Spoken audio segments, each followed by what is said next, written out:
Hola, bienvenidos al segundo Congreso Internacional Reflexiones sobre la didáctica de las matemáticas, la evaluación. Mi nombre es María Dolores Don Juan Morales, soy profesora de tiempo completo en la Universidad Autónoma Metropolitana, Unidad Xochimilco, en la División de Ciencias Sociales y Humanidades y pertenezco al área de matemáticas y también participo en el CAMAT. Experiencia de estadística en el tronco divisional, División de Ciencias Sociales y Humanidades de la UAM Xochimilco. Y me gustaría empezar con una frase de Kolb de 1984, Kolb, que nos dice: aprendizaje es el proceso por el que se crea conocimiento mediante la transformación de la experiencia. Y precisamente esta frase me encantó, porque yo lo que les voy a presentar es la experiencia que yo he tenido en estos últimos 4 años en la UAM Xochimilco en el tronco divisional. Y mi objetivo es hacer reflexiones de cómo introducir la enseñanza-aprendizaje de las matemáticas, y en este caso sería de la estadística, así como evaluando el aprendizaje a los alumnos del tronco divisional de la División de Ciencias Sociales y Humanidades, desde la perspectiva del sistema modular. Aquí en la UAM Xochimilco utilizamos mucho el sistema modular. Haya habido varios autores en la cual nos los van diciendo. Entonces, los alumnos que ingresan a la Universidad Metropolitana, Unidad Xochimilco, vienen de diferentes formaciones de acuerdo a su lugar de procedencia. Algunos llegan de los diferentes estados del país y su formación es diversa y a veces combinada en escuelas públicas y o privadas. La formación de los alumnos es lo que llamamos una educación clásica, donde el profesor solo expone su clase y a veces evalúa con exámenes, y los exámenes a veces no van muy de acuerdo a lo que ellos van enseñando. Y esto es durante 12 años que ellos ya llevan antes de entrar aquí a la universidad. Y esto obviamente puede variar dependiendo dónde realizan sus estudios, que es muy diferente al sistema modular.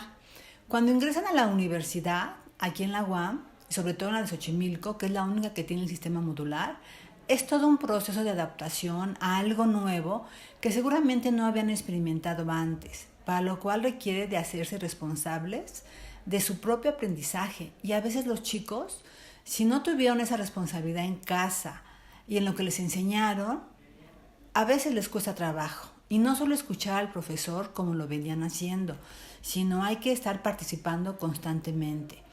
Entonces, si nos enfocamos en los estudiantes del turno vespertino, por lo general ellos trabajan y estudian, la mayoría, aunque no todos. La edad puede variar entre los 18 a los 44 años o más. Del total de estudiantes que entran, el 26% más o menos son de edades mayores a 21 años y el 70% está entre 18 y 20 años, porque es el tronco común y es cuando están iniciando su carrera. Aunque en el turno vespertino hay más edad. Vamos a ver, todo esto lo he sacado del anuario estadístico de la UAM del 2018.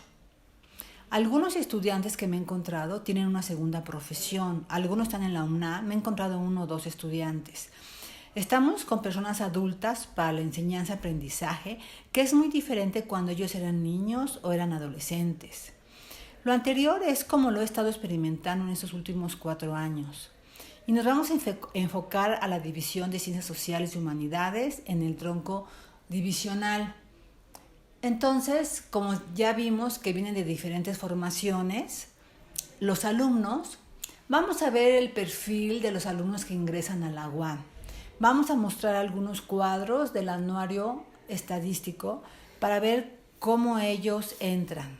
Bueno, aquí podemos ver en la lámina, podemos observar que en el índice de aceptación por género y licenciatura que quieren cursar hay más mujeres que hombres aspirantes.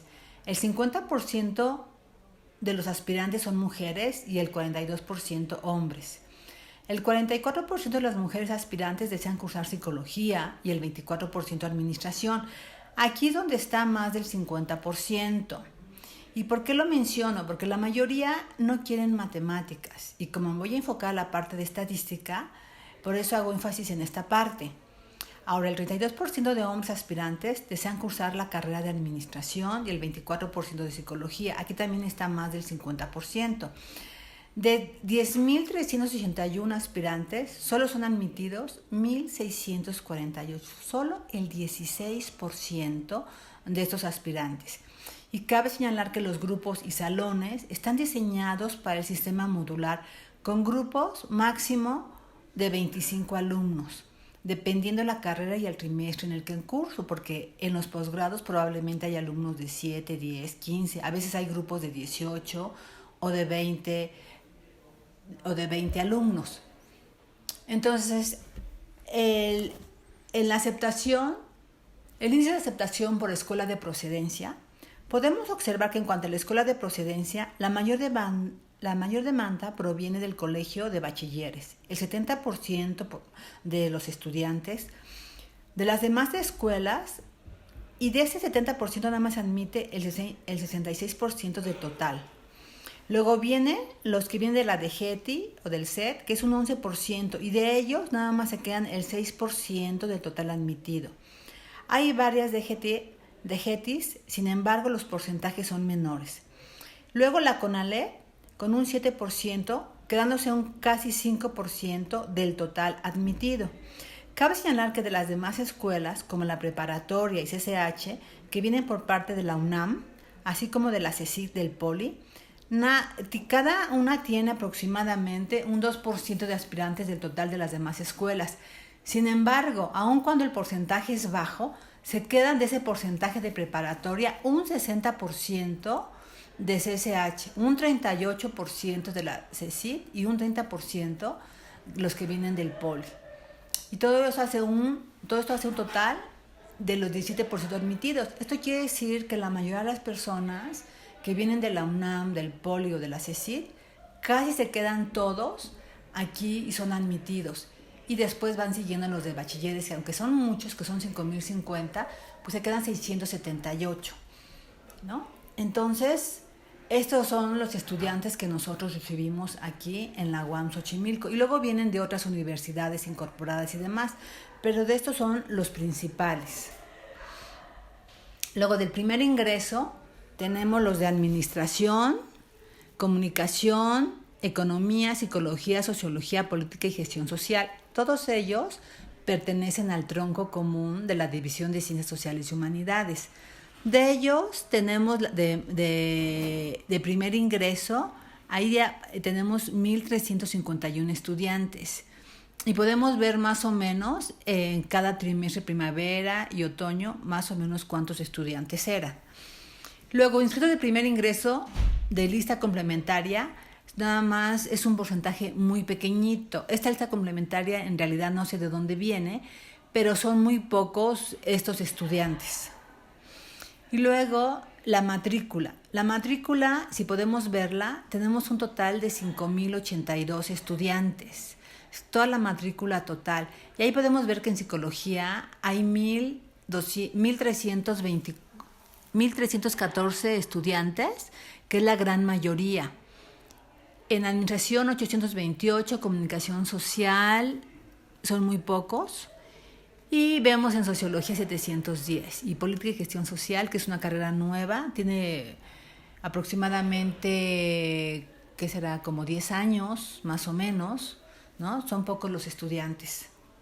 Y aquí los tenemos, nos interesa nada más la unidad Xochimilco, los tenemos por edad. Y aquí era lo que les mencionaba hace un rato, las edades. Si se fijan, entre 17 años o menos solamente es un porcentaje muy bajito, el 4.2%, y la gran mayoría se encuentra de 18 y 20 años, como podrán observar, y de 21 o más años es el otro porcentaje que ya les había dado, que es más bajo. Entonces, aquí, si se fijan, la matrícula eran cerca de 5,000 estudiantes, y están saliendo aquí de los que están inscritos. Y si nos ponemos a ver, si ponemos toda la matrícula son 5,000 y tantos, pero si recordamos, los que ingresan son 1,600 aproximadamente, y los que están egresando vienen siendo 853. Aproximadamente viene siendo un 50%. Algunos se van quedando seguramente porque se salen, algunos por problemas familiares. Me ha tocado ver algunos de estos estudiantes o por deserción, o porque no les gustó la carrera, o porque no se amoldaron al sistema modular. Entonces, ya teniendo esta idea genérica de los alumnos de la División de Ciencias Sociales, de cómo entran, nos vamos a enfocar a los del módulo de Historia y Sociedad del tronco divisional en el turno vespertino, que cursan las carreras de Psicología y Sociología en su gran mayoría. Y nosotros les damos un taller de estadística, un taller de estadística básica, descriptiva, que sirve de apoyo en todas sus investigaciones. Y muchos de esos estudiantes, obviamente, y les he preguntado, no quieren llevar matemáticas o no les interesa llevar matemáticas. Entonces, la forma de cómo poderles hacer, enseñar esta parte y que ellos realmente aprendan y que ellos vayan construyendo su aprendizaje, sí es un poco complicado al principio, pero si estamos en un sistema modular, donde ellos ya vieron la primera parte, en su primer trimestre ya vieron toda una introducción al sistema modular. Entonces vamos a repasar rápidamente cuáles son los requerimientos del sistema modular. El sistema modular busca vincular el quehacer universitario con toda la problemática de la realidad social en la que viven, por medio de la reflexión, de una discusión creativa, con la intención de hacer una transformación cuando salgan de la universidad. Busca romper con el sistema clásico de enseñanza-aprendizaje. Define la enseñanza a partir de su relación con la realidad. Diseña módulos a partir de los problemas de realidad que son convertidos en objetos de estudio, los cuales se abordan de manera interdisciplinaria mediante la investigación científica. Y aquí me ha tocado ver, que más adelante vamos a ver, los temas que se interesan los alumnos. Y también este sistema modular facilita la construcción del conocimiento. El trabajo de grupo, el trabajo en equipo. A veces no están acostumbrados a trabajar en equipo porque discuten, se dispersan. Pero en el sistema modular es importante el trabajo en equipo y ellos aprenden a trabajar en equipo. Su participación es activa como estudiantes en este proceso de enseñanza-aprendizaje. Y se combina la teoría con la práctica por medio de la realización de una investigación trimestral y de la aplicación de este trabajo en una práctica de servicio. Se integran las 3 tareas sustantivas que tiene la universidad: la docencia, la investigación y el servicio. Y hay otras metodologías que yo creo que suman al sistema modular. Una de ellas que me gusta, que fue la frase con la que empecé de Cole, que es el aprendizaje experiencial. Esta metodología de aprendizaje es la que me gusta utilizar a mí y sumo al sistema modular. Hay que experimentar, hay que aprender a aprender, experimentar y generar resultados, después reflexionar y abstraernos de esa experiencia, después aplicar el aprendizaje y generar otros contextos y volvemos a tener otro nuevo aprendizaje. Entonces es un círculo virtuoso para seguir aprendiendo. En este ciclo de aprendizaje experiencial me gusta porque se define una acción basada en una teoría causa-efecto. Después se evalúa o se juzga el resultado o consecuencia de dicha acción. Luego se reflexiona sobre el grado de efectividad de las acciones y la reformulación de una teoría causa-efecto y se implementan acciones con base en la reformulación. Todo esto tiene que ver con Cole. Entonces, si reflexionamos en este aprendizaje, es importante poner atención en todos los alumnos y preguntarles en su avance. Recuerden que les mencioné anteriormente que máximo deben de ser 25 alumnos. Entonces nosotros como docentes tenemos que estar al pendiente porque ellos tienen diferentes edades, diferentes niveles de conocimiento. Y qué bueno que se atrevan a decir que no le gustan las matemáticas, porque entonces ya sabe uno cómo participar en su enseñanza-aprendizaje. Y muchos porque tuvieron malas experiencias, otros por miedo a las matemáticas, otros la forma en que las aprendieron, otros porque creen que no pueden. Y todo esto, poco a poco hay que irles quitando estos miedos en este aprendizaje y hacerlo de una manera sencilla. Entonces nosotros como docentes los vamos a acompañar en esta aventura, porque realmente es una gran aventura. Entonces, también hay que recordar que son adultos ya de más de 18 años. Entonces hay que tomar en cuenta la andragogía. ¿Qué es la andragogía?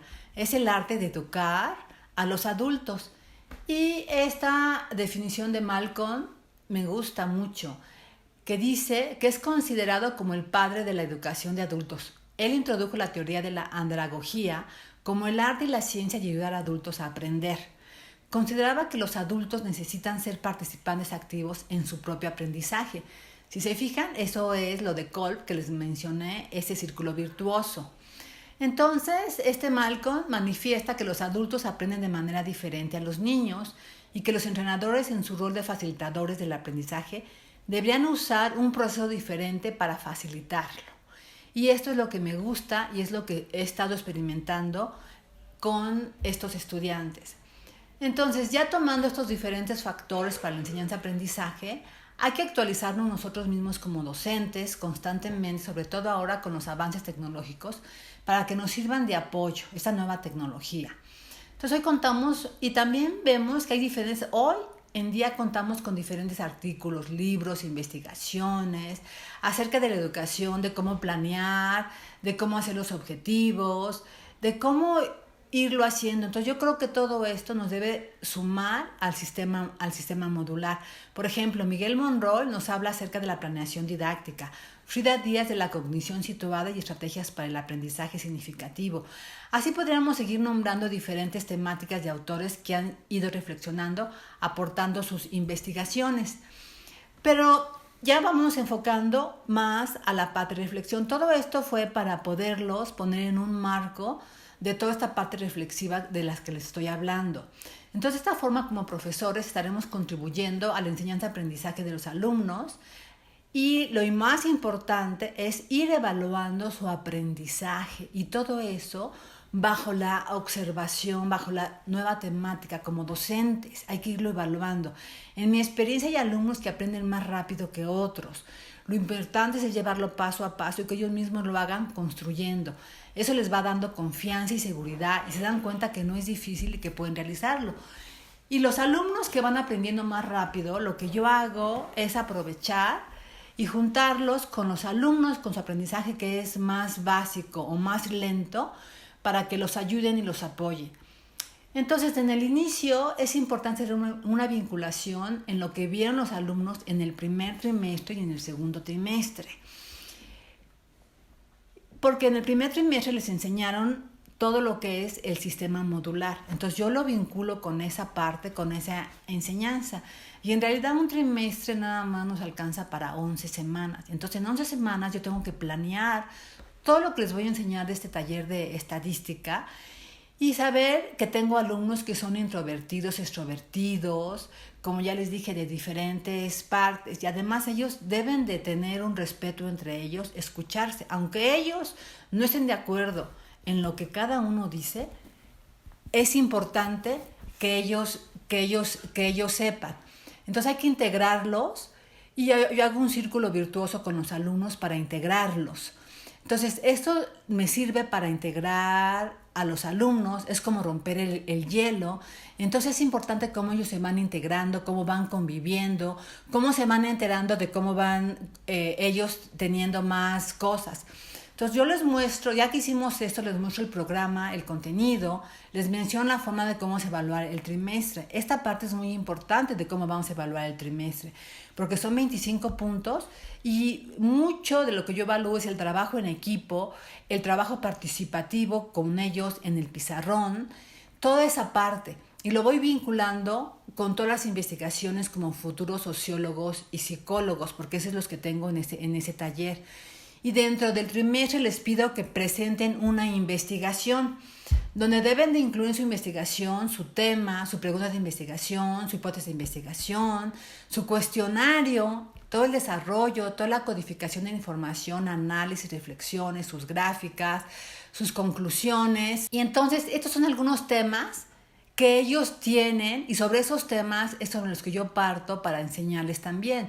Por ejemplo, algunos se preocupan qué hábitos alimenticios tienen los estudiantes, Si el ejercicio físico influye en el aprendizaje y en el rendimiento académico en los alumnos universitarios. Si la música es un recurso didáctico para que ellos aprovechen este aprendizaje. Si el hábito de la lectura puede formar profesionistas más cultos o más informados en otras áreas, además de las involucradas en sus carreras. Si el factor económico es una amenaza principal de la deserción escolar a nivel superior en la UAM, entre otros temas que ellos ponen. Entonces, es muy importante que los alumnos se den cuenta cómo van construyendo este aprendizaje. Tienen que definir bien el problema, formular la hipótesis, buscar la información, andar la información. Entonces yo parto de esta experiencia, voy construyendo con ellos el aprendizaje y lo voy evaluando, porque pasan al pizarrón, se les quita el miedo. Entonces todo esto lo voy construyendo. Aquí les dejo algunas cuestiones de los diferentes tipos de investigación, cómo relacionan las variables, cómo se enuncia todo esto. Y también se formulan hipótesis y a partir de esto todo se construye y se construyen todas las clases, dando un espacio para que hagan ejercicios, pregunten dudas, los voy asesorando en sus investigaciones y así es como voy construyendo con ellos su aprendizaje y al mismo tiempo los voy evaluando.